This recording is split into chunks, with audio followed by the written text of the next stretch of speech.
Assalamualaikum warahmatullahi wabarakatuh. Perkenalkan, nama saya Haifani Alifia dengan NIM 2121164. Di sini saya akan membacakan intisari akhlak. 1. Konsep definisi akhlak, etika, dan moral, ruang lingkup, dan perbedaannya. Akhlak adalah keadaan jiwa yang mendorong perbuatan tanpa terlebih dahulu melalui pemikiran dan pertimbangan. Moral adalah kata yang digunakan untuk memberikan batasan kepada aktivitas manusia dengan nilai. Sedangkan etika adalah kata yang sering didengar dan diucapkan ketika membicarakan konflik moral terkait sopan santun. Ruang lingkup akhlak, etika dan moral, yaitu akhlak terhadap Allah, akhlak terhadap makhluk. Perbedaan akhlak, etika, dan moral, yaitu dasar penentuan atau standar ukuran baik dan buruk yang digunakan. Akhlak bersifat universal, abadi, dan mutlak. Etika bersifat lokal, temporal, dan relatif. Dan moral bersifat lokal dan relatif. Pola yang digunakan didasarkan pada ide-ide yang berbeda. Terdapat dalam Quran Surah Al-Qalam ayat 4 yang berbunyi, A'udzu billahi minasyaitonir rajim. Bismillahirrahmanirrahim. Wa innaka la'ala khuluqin azim. Yang artinya, dan sesungguhnya engkau benar-benar berbudi pekerti yang luhur. 2. Dasar-dasar akhlak, Al-Quran, hadis, dan atsar. Dasar-dasar akhlak adalah Al-Quran dan Sunnah Nabi Muhammad SAW. Al-Quran adalah mendidik manusia melalui metode nalar serta syarat dan kegiatan membaca, meneliti, mempelajari, dan observasi melalui wahyunya. Dimulai dengan yang berarti bacalah. Urgensi perintah ini dipahami dengan berulang-ulangnya perintah tersebut. Terdapat dalam Quran Surah Al-Alaq ayat 1-5 yang berbunyi, A'udzu billahi minasyaitonir rajim. Bismillahirrahmanirrahim.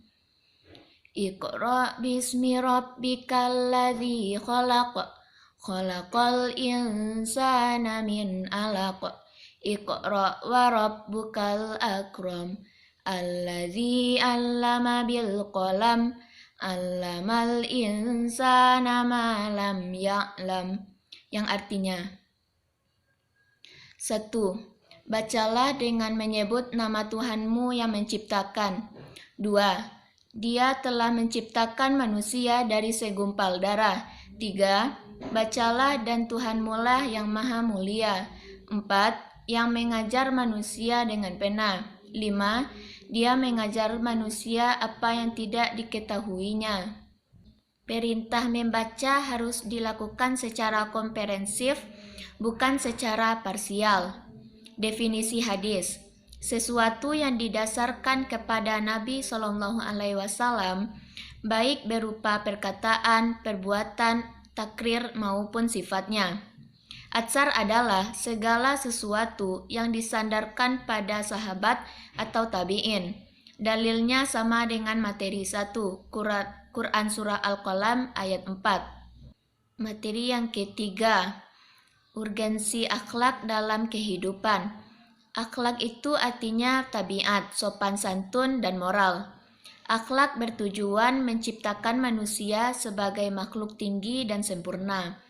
Sedangkan sumber akhlak ada dua, yaitu akhlak bersumber keagamaan dan akhlak tanpa agama. Akhlak terhadap sesama manusia itu akhlak terhadap orang tua, akhlak terhadap saudara, akhlak terhadap tetangga, akhlak terhadap sesama muslim, dan akhlak terhadap kaum lemah. Terdapat dalam Quran Surah Al-Ankabut ayat 45 yang berbunyi, A'udzu billahi minasy syaithanir rajim. Bismillahirrahmanirrahim. Utlu ma uhiya ilaika minal kitabi wa aqimis shalah. Inna sholata tanha anil fahsya'i wal munkar. Waladzikrillahi akbar. Wallahu ya'lamu ma tasna'un.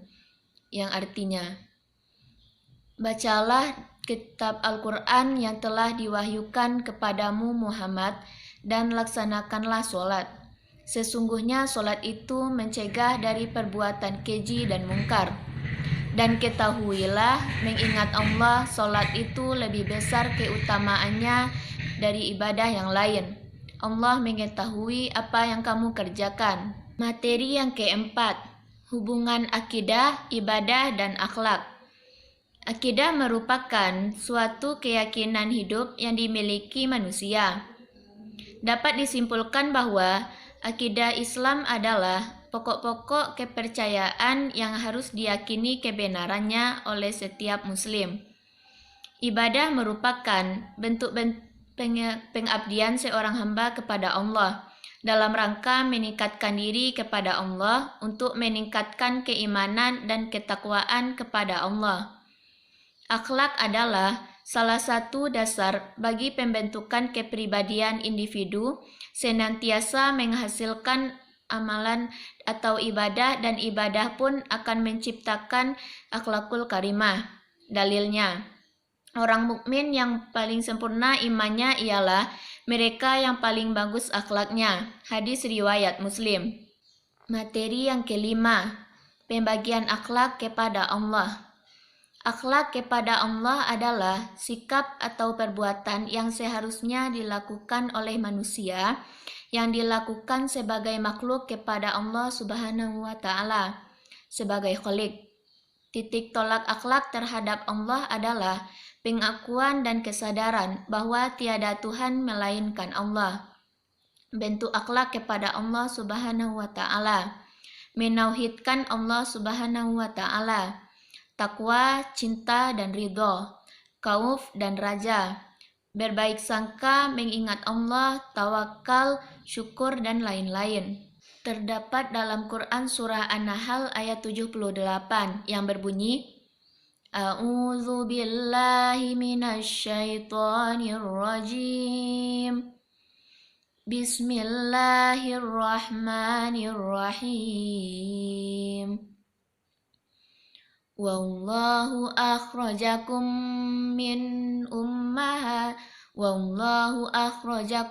min butuni ummahatikum la ta'lamuna syai'a wa ja'ala lakumus sam'a wal absara wal af'idah la'allakum tashkurun. Yang artinya, dan Allah mengeluarkan kamu dari perut ibumu dalam keadaan tidak mengetahui sesuatu pun. Dan Dia memberimu pendengaran, penglihatan, dan hati nurani agar kamu bersyukur. Materi yang keenam, akhlak kepada Rasulullah. Mencintai Rasulullah adalah wajib dan termasuk bagian dari iman. Semua orang Islam mengimani bahwa Rasulullah adalah hamba Allah dan utusannya. Makna mengimani ajaran Rasulullah Shallallahu Alaihi Wasallam adalah menjalankan ajarannya, menaati perintahnya, dan berhukum dengan ketetapannya. Kita wajib menaati Nabi Muhammad Shallallahu Alaihi Wasallam dengan menjalankan apa yang diperintahkannya dan meninggalkan apa yang dilarangnya. Terdapat dalam Quran surah An-Nisa ayat 59 yang berbunyi, A'udzu billahi minasy syaithanir rajim. Bismillahirrahmanirrahim. Ya ayyuhalladzina amanu atii'ullaha wa atii'ur rasula wa ulil amri minkum fa in tanaza'tum fi syai'in farudduhu ilallahi warrasuli in kuntum tu'minuna billahi wal yaumil akhir zalika khairun wa ahsanu ta'wila, yang artinya, wahai orang-orang yang beriman, taatilah Allah dan taatilah Rasul dan ulil amri di antara kamu. Kemudian, jika kamu berbeda pendapat tentang sesuatu, maka kembalikanlah kepada Allah dan Rasul. Jika kamu beriman kepada Allah di hari kemudian, yang demikian itu lebih utama bagimu dan lebih baik akibatnya. Materi yang ketujuh, akhlak kepada diri sendiri. Akhlak terhadap diri sendiri adalah sikap seseorang terhadap diri pribadinya, baik itu jasmani sifatnya atau rohani. Kita harus adil dalam memperlakukan diri kita, dan jangan pernah memaksakan diri kita untuk melakukan sesuatu yang tidak baik, atau bahkan membahayakan jiwa.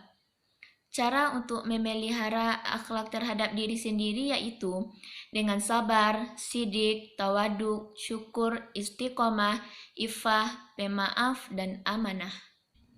Terdapat dalam Quran surah Al-Mujadilah ayat 11 yang berbunyi, A'udzu billahi minasyaitonir rajim.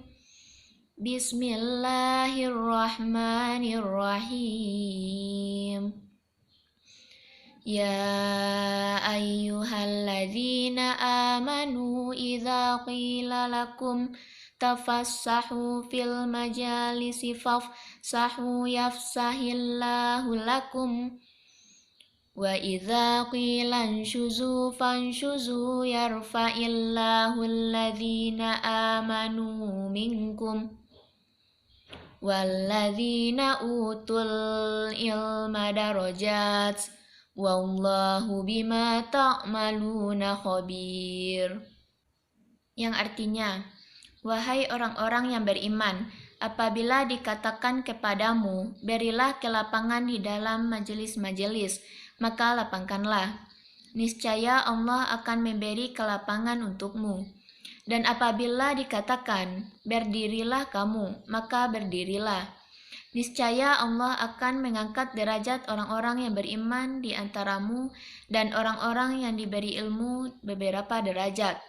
Dan Allah Maha mengetahui terhadap apa yang kamu kerjakan. Hanya itu yang dapat saya sampaikan. Kalau ada kata-kata yang salah, mohon dimaafkan. Wabillahi taufiq wal hidayah. Wassalamualaikum warahmatullahi wabarakatuh.